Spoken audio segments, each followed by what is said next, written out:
Maswerteng hapon po mga ka-STL. Narito na po ang resulta ng STL Pangasinan para sa araw na to, second draw.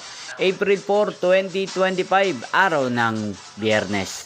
Naway, mga natayan niyo pong mga numero kanina ay manalo nawa ngayong hapong ito, 5 PM. Kaya't kunin niyo na po ang inyong mga tickets. Narito na po ang resulta.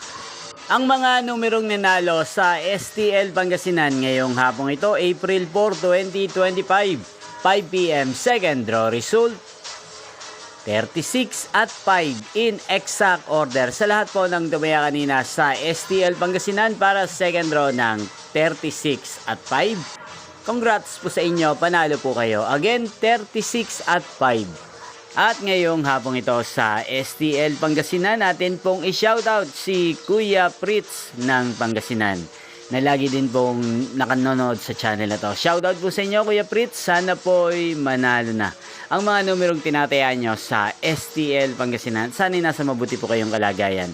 Ganyan din, shoutout po natin si Ate Rhea ng Pangasinan. Shoutout po sa inyo, Ate Rhea. Sana po'y swertihin din ang mga numerong inaalagaan nyo sa STL Pangasinan. At sa lahat ng mga subscribers ko sa Pangasinan, shoutout po sa inyo. Sana po ay nasa mabuti kayong kalagayan. Inyo pong napanood ang resulta ng STL Pangasinan. Magkita-kita pong muli tayo mamayang 8:45 PM. Thank you for watching.